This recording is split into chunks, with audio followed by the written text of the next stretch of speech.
nggak fair gitu. Yang diminta oleh driver ojol ini adalah mengevaluasi besaran potongan. Potongan aplikator. Iya, itu tidak dijawab. Yang dinaikin tarif. Kalau sesuai dengan tema yang siapa untung siapa buntung, kalau dinaikin tarifnya 8-15%, maka pendapatan driver itu potensial bertambah sekitar 8.000 sampai 14.000 rupiah per hari. Tapi pendapatan aplikator bisa bertambah sekitar 6 sampai 8 miliar rupiah per hari. Jadi kalau pertanyaan itu siapa untung siapa buntung, ya aplikator lah yang untung.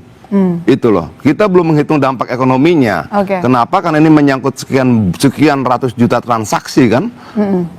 Terhadap inflasi bagaimana? Kan kita harus hitung juga dong bahwa defisit anggaran kita sekarang sudah kira-kira 664 triliun lah. Lalu ditambah lagi ini segala macam. Teman-teman tuh mau ikut merontokkan ekonomi Indonesia ya? Dan kebijakan itu. Kalau kemudian ternyata ekonomi Indonesia serontok, inflasinya bertambah dan sebagainya, kalian mau bertanggung jawab nggak dengan itu? Oke, bagaimanapun juga, toh kehidupan driver ini harus kita perhatikan, harus kita tingkatkan kesejahteraannya. Bukan naikin tarif, potongannya dikecilkan dari 15% plus 5, oke? Undang-undangnya kan begini, 15% plus 5. 5% itu buat apa? Itu untuk tunjangan kesejahteraan driver. Kan lucu nih. Ada driver, tunjangan kesejahteraannya dipegang sama aplikator. Kasih aja sama mereka. Biar mereka urus sendiri kesejahteraannya. Kalau itu dikembalikan pada mereka kan tinggal 15%.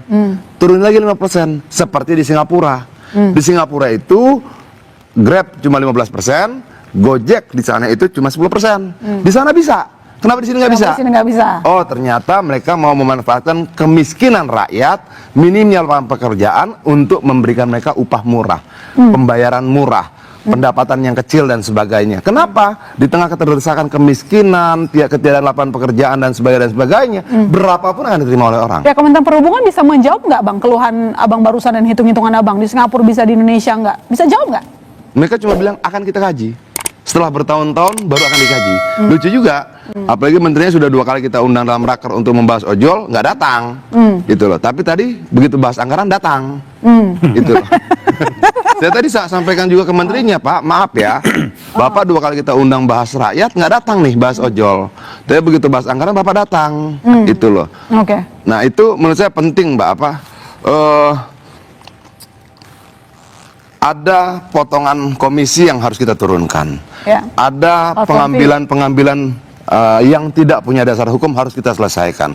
Yang lebih menarik nih, kalau kemudian driver, ya kalau salah dikoreksi Gun ya, driver daftar ke aplikator, dia nyetor duit gak? Iya, nyetor. Mereka nyetor duit untuk masuk ke dompet digital dan sebagainya, sehingga transaksi itu bisa langsung dipotong dari. Kalau misalnya gua penumpang bayar tunai, maka itu langsung dipotong dari situ. Nah, pertanyaannya, kalau kemudian hubungan kemitranya diputus sepihak, uangnya balik nggak? Nggak balik. Dan jumlahnya itu ratusan ribu orang. Jadi menurut Abang aplikator itu sudah untung besar berbisnis di Indonesia. Bukan saja mengambil untung besar, tapi kalau kemudian dia mengambil potongan-potongan tanpa dasar hukum, itu bisa dikatakan pungli. Kalau dia mengambil hak orang lain, itu mencuri. Gitu loh. Ini Igun nih, bentar loh. Igun ini bayar nih. Waktu dia daftar bayar Gun ya? Bayar.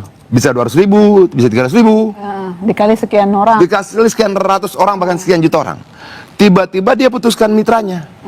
Uang itu balik nggak? Enggak. Nah ini, aduh ampun. Kita nggak boleh berdiam diri gitu loh. Apa preman-preman di lapangan ngambil parkiran 2.000, 1.000 ditangkapin. Kenapa? Katanya nggak punya aturan hukum. Ini ngambil tiap hari tanpa dasar hukum, dibiarin. Itu loh. Mas